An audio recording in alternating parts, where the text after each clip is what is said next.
నమస్కారం అండి. టీటాకిస్ ప్రేక్షకులందరికీ కూడా స్వాగతం. ఈరోజు ప్రత్యేకంగా నరేంద్ర మోడీ గారు ఒక సంచలనాత్మకమైనటువంటి నిర్ణయం తీసుకున్నారు. మీ అందరికీ తెలుసు, 500 రూపాయల నోట్లు, 1000 రూపాయల నోట్లు రద్దు చేయడం జరిగింది. ఇది చాలా సంచలనమైన తీర్పు. కానీ కొన్ని ఛానల్స్, టీవీలో ఉన్నటువంటి వారంతా కూడా కొన్ని విధాలుగా ప్రచారం తప్పుగా చేస్తున్నారండి. ప్రజలు ఇప్పటికీ కూడా మీరు అన్ని టీవీ ఛానల్స్లో చూసినట్లయితే చాలామంది ఏదైతే మోడీ గారు నిర్ణయం తీసుకున్నారో అదంతా కూడా చాలా మంచి నిర్ణయం తీసుకున్నారు. ఇన్ని స్వాతంత్రం వచ్చి ఇన్ని సంవత్సరాల్లో కూడా మనము నల్లధనం ఉన్న వాళ్ళ దగ్గరికి వెళ్ళటం కంటే వాళ్ళు మన దగ్గరికి వచ్చేలాగా సంచలనాత్మకమైనటువంటి నిర్ణయం తీసుకోవడం జరిగింది. కానీ కొంతమంది ఏం చెప్తున్నారంటే ప్రజలు ఇబ్బంది పడుతున్నారు, ఇంకా కాంగ్రెస్ వాళ్ళు కొన్ని ఏవైతే రాజకీయ పార్టీలు అన్నీ ఉన్నాయో ప్రజలు కాదండి ఇబ్బంది పడేది, కేవలం వాళ్ళు ఇబ్బంది పడుతున్నారు. ఎందుకంటే ఈరోజు మీకు ఒక చిన్న సంఘటన చెప్తాను. నేను రాత్రి 11 గంటల సమయంలో పెట్రోల్ కొట్టించుకోవడానికి వెళ్ళాను. ఆ టైంలో పెట్రోల్ బంకులో 500 ఇస్తేనే కానీ పెట్రోల్ కొడతాను, అంతకుమించి 100 రూపీస్ నోట్ ఇవ్వను అన్నాడు. తర్వాత సెకండ్ ఇన్సిడెంట్ ఎక్కడ జరిగిందంటే అదేవిధంగా టీ తాగడానికి వెళ్ళాను. టీ తాగడానికి వెళ్ళినప్పుడు అతను ఏమన్నాడంటే, సార్ నా దగ్గర అయితే చేంజ్ లేదు, నేను ఇవ్వలేను, కాబట్టి మీకు టీ కావాలంటే ఫ్రీగా ఇస్తాను తప్ప నా దగ్గర అయితే డబ్బులు లేవు, నేను 100 ఇవ్వలేనని చెప్పాడు. సో నేను ఒక సామాన్యుడినై ఉండి ఒక 500 రూపీస్ మార్చడానికి నేను ఇంత కష్టపడుతుంటే ఒకసారి మీరు గట్టిగా ఆలోచించండి. ఎన్నో కోట్లు ఉన్నాడు, రోజుకి ఎంత మారిస్తే తన కోట్లు బ్లాక్ మనీ ఎంత వైట్ మనీ అవుతుందో ఆలోచించండి.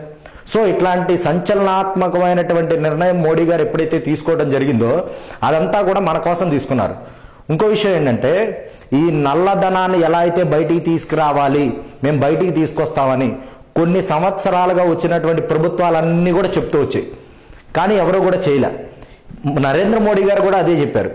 గత 2.5 సంవత్సరాలుగా చాలామంది ఏమంటున్నారంటే నరేంద్ర మోడీ గారు కూడా ఏదైతే నల్లధనాన్ని బయటికి తీసుకొస్తామని చెప్పారు, కానీ ఇప్పటిదాకా కనీసం దాని గురించి ఏం చేయలేదని చెప్పి అందరూ కూడా కామెంట్స్ చేయడం జరిగింది. కానీ ఈరోజు తీసుకున్న నిర్ణయం వల్ల చాలా మంది దగ్గర ఉన్నటువంటి డబ్బులు ఏవైతే ఉన్నాయో నాకు తెలిసినంత వరకు నిజం చెప్తున్నాను, వాళ్ళు మార్చగలిగినంత మారుస్తారు, లేకపోతే తగలబెట్టేస్తారు. దీనివల్ల ఎవరికి ఉపయోగం? మనకే ఉపయోగం. 2 రోజులు కష్టాలు పడతాం, 3 రోజులు కష్టాలు పడతాం, 4 రోజులు కష్టాలు పడతాం. కానీ ఇండియా ఇన్ని సంవత్సరాల్లో లేని డెవలప్మెంట్ ఒక 4-5 సంవత్సరాల్లో ఏ స్థాయిలో ఉంటుందో మీరు అందరూ ఆలోచించండి. అంతేకాకుండా 500 రూపాయలు 1000 రూపాయల నోట్లు రద్దులు చేయటం మూలాన మనకు వచ్చిన ప్రమాదం ఏం లేదు. ఎందుకంటే మన దగ్గర ఉంటే మహా అయితే 1,00,000 ఉంటాయి, 2 లక్షలు ఉంటాయి. ఇంకా మనము కొంచెం మధ్య తరగతిలోనే కొంచెం ఎక్కువ ఉన్న వాళ్ళదైతే ఒక 5 లక్షలు ఉంటాయి. సో మనకేం ప్రాబ్లం లేదు. సో మనకి ఎక్కడ లిటరల్గా ఎక్కడ ప్రాబ్లం వస్తుందంటే డైలీ యూజెస్ ఏదైతే ఈ 2 రోజులు పాల ప్యాకెట్లకు కానీ లేదా కూరలకు వెళ్ళినప్పుడు ఇట్లాంటివి ఇబ్బంది పడతాయి. ఒక్కసారి ఆలోచించండి, ఇన్ని సంవత్సరాల్లో నల్లధనం ఆపడానికి చాలా ప్రయత్నాలు చేశారు కదా, అందరూ విఫలమయ్యారు. ఈ 2 రోజులు మనం కష్టపడి గనక మన పాలు పెరుగు ఎట్లాగొట్లా తెచ్చుకోగలిగితే దేశం ఎంత బాగుపడుతుందో మీరంతా ఆలోచించండి. అంతేకాకుండా ఈరోజు నరేంద్ర మోడీ గారు తీసుకున్న నిర్ణయం ఏదైతే ఉందో రాజకీయ నాయకులంతా కూడా దాన్ని ఆపే ప్రయత్నం చేస్తున్నారు. ఎలా అని బయటికి సార్ ఓకే మంచి నిర్ణయం తీసుకున్నారు, గుడ్, మేము నరేంద్ర మోడీ గారు వెనకాలే ఉన్నామని చెప్తున్నారు. కానీ లోపల గుగులు పడుతున్నాయి. 500 మార్చడానికి నేనంత కష్టపడ్డప్పుడు వేలు లక్షలు కోట్లు ఉన్నాడు, ఎంత కష్టపడాలి? ఖచ్చితంగా ఐడి ప్రూఫ్ ఇస్తేనే కానీ బ్యాంక్ సబ్మిట్ చేసుకోదు అమౌంట్ ఏదైతే ఉందో. కాబట్టి ఏంటంటే ఈ డబ్బులు మనం వెళ్ళి ఏదైతే ప్రభుత్వాలు ఏవైతే ఉన్నాయో వాళ్ళు వెళ్ళి నల్లధన కుబేర్లు కానీ వాళ్ళని అడిగే బదులు డైరెక్ట్గా వాళ్ళే వచ్చి జమ చేసే విధంగా అంత తెలివితేటలతో ఆలోచించాడు. కాబట్టి మనందరం ఫ్రెండ్స్, నా ఉద్దేశం ప్రకారం చెప్తున్నాను, మా టీటాకిస్ ఛానల్ ప్రకారం చెప్తున్నాను, ఇన్ని ఛానల్స్ ఏవైతే ఉన్నాయో వీటి మాట వినకుండా ఉంటే, ఇన్నాళ్ళు నాయకుల మాట విన్నాం, ప్రజలందరినీ మోసం చేశారు, ఇప్పుడు ఛానల్స్ ఇన్ని చెప్తున్నాయి, వీళ్ళ మాట విని గనక నరేంద్ర మోడీ గారిని గనక మనం ఒక్క మాట అంటే మనది ఇంకొక 60-70 సంవత్సరాలు మన ఇండియా ఏదైతే ఉందో అది వెనకబడిపోతుంది. అదే గనక ఈ 2 రోజులు మనం ఏదైతే చిన్న ఖర్చులు ఉన్నాయో వాటిని గట్టిగా గనక మనం జాగ్రత్తగా మనకున్న డబ్బుల్లోనో లేదా మనం ఎలాగోలా అడ్జస్ట్ చేయగలిగితే కనుక గత ఏదైతే ప్రభుత్వాలు చేయకుండా వెళ్ళిపోయినాయో వాటన్నిటికీ కూడా చెప్పు దెబ్బ కొట్టినట్టు ఉంటుంది. అంతేకాకుండా వీళ్ళందరూ ఎవరైతే మాట్లాడుతున్నారో వీళ్ళ దగ్గర కోట్లు ఉన్నాయి కాబట్టి భయపడి మాట్లాడుతున్నారు, మన దగ్గర లేవు.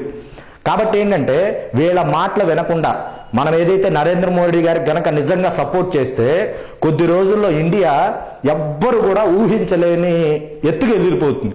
కాబట్టి ఫ్రెండ్స్, మా టీటాక్టీస్ ఛానల్ తరపున మేము చెప్పేది ఏంటంటే దయచేసి నరేంద్ర మోడీ గారిని సపోర్ట్ చేద్దాం. ఈ 2 రోజులు మనం కష్టపడ్డా పర్వాలేదు, కానీ ఏంటంటే మంచి రిజల్ట్ రావాలంటే ముందు కష్టపడాలి. సో మీరు చెప్పేది కరెక్టే. మీరు అనుకుంటున్నది నాకేమనిపిస్తుందంటే నిజంగా మనం తప్పు చేయలేదు కదా, వాళ్ళందరూ చేశారు కదా, వాళ్ళు చేసినప్పుడు వాళ్ళు కష్టపడాలి కానీ మనం ఎందుకు కష్టపడాలనుకుంటున్నాం. కానీ ఇప్పుడు ఏమవుతుందంటే తప్పు చేసింది వాళ్ళైనా సఫర్ అయ్యేది మనం అవుతున్నాం. ఇప్పుడు కానీ ఈ 2 రోజులు గనక మనం సఫర్ అయినట్టు ఫీల్ అవ్వకపోతే గనక మొత్తం డబ్బు బయటకు వస్తుంది. ఒకవేళ నిజంగా వాడు గనక డబ్బులు డిపాజిట్ చేయకపోతే ఆ నోట్లు ఎందుకు పనికి రాకుండా పోతాయి. కాబట్టి ఈ 2 రోజులు మా టీటాకీస్ ప్రేక్షకులందరికీ కూడా మేము చెప్పేది ఏంటంటే దయచేసి ఇండియా ముందుకెళ్ళడానికి సపోర్ట్ చేయండి, నరేంద్ర మోడీ గారికి కూడా సపోర్ట్ చేయండి. మనందరం గనక ఇట్లా సపోర్ట్ చేసి ఆయనకి ఇంకా మంచి ధైర్యాన్ని కనుక మనం ఇవ్వగలిగితే ఇండియా ఖచ్చితంగా ది బెస్ట్ కంట్రీగా తయారవుతుంది. కాబట్టి ప్లీజ్ ఫ్రెండ్స్ సపోర్ట్ చేయండి. వీలైనంత వరకు మీకు నచ్చితే కనుక ఈ వీడియో షేర్ చేయండి. అంతేకాకుండా కింద సబ్స్క్రైబ్ బటన్ ఉంటుంది, ఖచ్చితంగా మా ఛానల్ సబ్స్క్రైబ్ చేయండి. Thank you very much.